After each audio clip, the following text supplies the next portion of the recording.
This camp has been awesome, man. Really, there's no better place to be to do a training camp. You know what I mean? They set it up perfectly. They set it up just right. We get our work in, we get our rest in. So camp has been great, man. I can't complain. What did last year do for you, confidence-wise, like getting that chance to be starter for a month or so, making a ton of plays? The experience, really. I mean, finally getting the chance to just be out on the field, with the best of the best, doing what the best of the best do, flying around, making plays, just under the lights, really. That's what gave me all the confidence in the world now. So, like, now when I step on the field, it just feels like I belong. And I think that's what I did last year was just, show the world that I belong, show the organization that I belong. And that's just what gives me confidence to go out and ball, do my job. So. Does that help in the preparation as well? Once you know this is the starting, and now as you prepare, how to prepare? Oh, most definitely. I mean, last year taught me a lot. It taught me, how to be a pro. Just coming to work every day, doing my film study, doing the extra studying, after work hours, taking care of my body, which was probably the biggest lesson that I learned because that was the first time I had to go out and play a couple games and play a whole season since I've been in the league. So that was almost a harsh lesson for me. I'm like, man, they really got to take care of your body because if you don't, you will show up and feel broken. So that was probably the biggest lesson I learned, and just how to be accountable, more so to the guys you playing with. I was just talking to shit on the sideline, and I said the worst thing, worse than being yelled at by your coach is being yelled at by your teammates, and that's something you don't ever want to have on your back. So just learning how to be on my stuff so I can be accountable, so they can count on me, and that was the biggest thing I learned from last year. One of those moments after a game where you felt it and it was really hard and it caught you by surprise? Yeah. I mean, I think for me it was at the Minnesota game. They came out and was run heavy. And, I mean, I'm taking on tight ends that easily have more weight than me. And, I mean, after the game, I feel like I got hit by a semi-truck, man. Just it was fast. It was rough out there. But that was a game for me that was like, all right, you gotta take care of your body, know your stuff, and bring your A game because it's for real out here. So, yeah, that was probably the game that taught me the most. What did you do differently to take care of yourself? I mean, really just getting more work done on my body throughout the week, making sure I get my massages 2 to 3 times, contrast bath, doing contrast baths every day, twice a day. I come into work an hour early, do it then, stay after work, do it again. Acupuncture, something that I can't stand. I hate needles. I will cry at needles, but I had to learn to suck it up because I need it. So that's another thing. And, really mentally too, just taking the time to actually sit down, be still, get your mind together.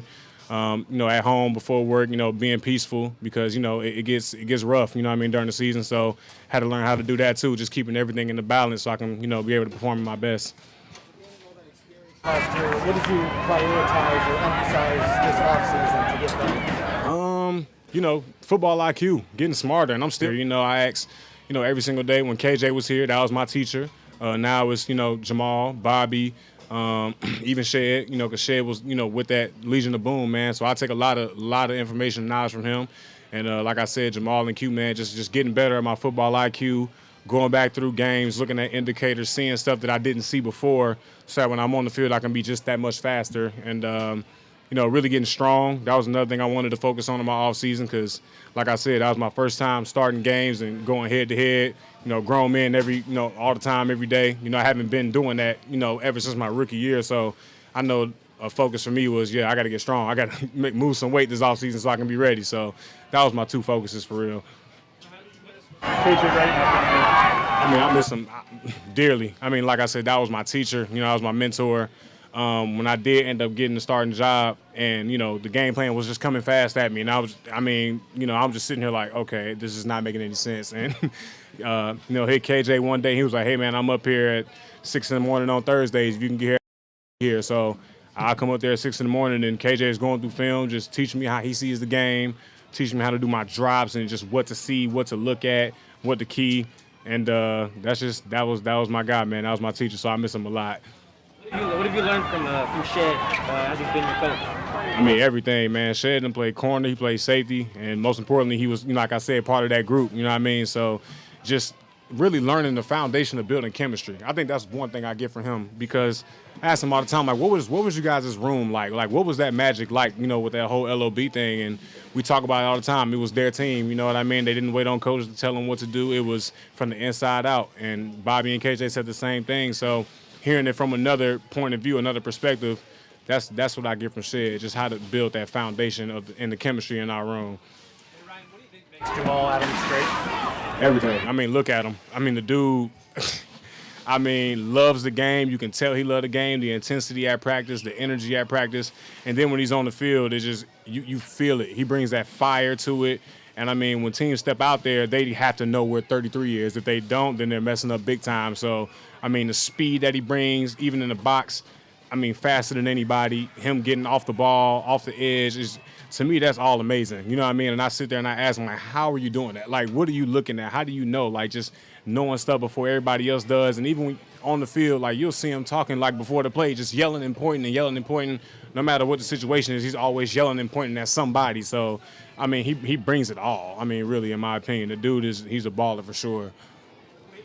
Do you think the plan is to get you on the field, even in situations where you're not replacing an injured guy, just to get you on the field? Well, shoot, my plan is always be available whenever, however, you know what I mean, whenever I'm needed, wherever I need it. I don't really care, you know what I mean, as long as I get my chance to, prove to the organization, prove to my brothers, I am who I am. I make plays, I run around, I make things happen, and I play fast, whether it be on defense, whether it be in dime, whether it be on kickoff, punt, special teams, I don't care where. When 26 on the field, you should have your antennas up because he knows how to get to the ball. So that's just how I always looked at it.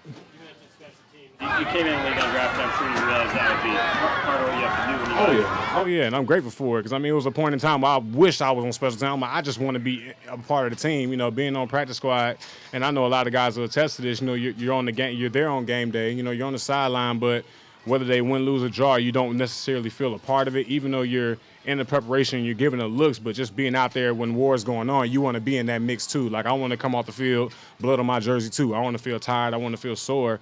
And that was just the one thing I was always hungry for, so it never mattered to me. What does it show you when you see a player like Nick Delore? He's only a year left. He's over a decade in the league, and pretty much because of what he does in special teams. I have all respect for guys like that, and I've known guys like that all my life. Chris Maragos was one. He was here, but I met him when I was in Philly. Belore was another, but Justin Bethel, I played with him.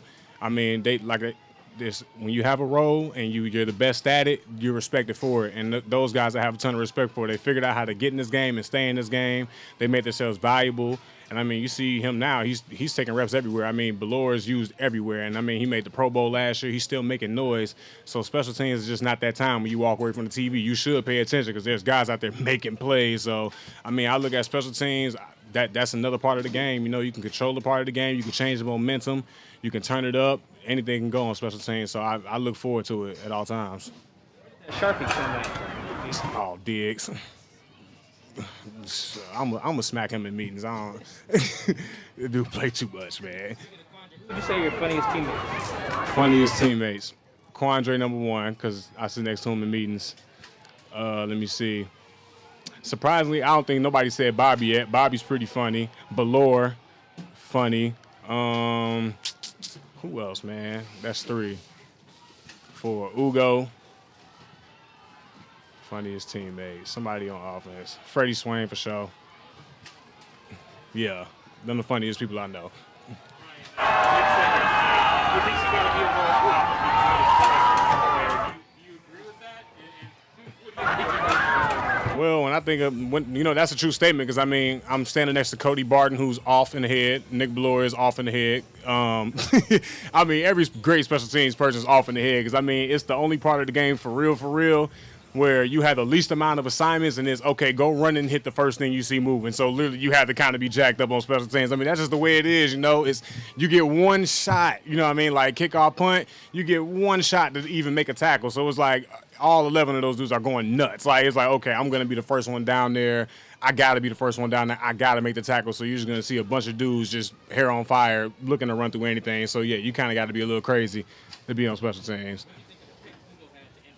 Well, then, by the time he caught the pig in practice, I mean, thank you, caught it, man. Turnover Thursday, that's the way to finish, man. It's not about how you start. It's about how you finish. And, they had some drives on us. They made some plays, but at the end of the day, we made one, and it went the other way. So, shout out to Ugo, man, finally getting his hands on it and catching it. Are those off-white cleats?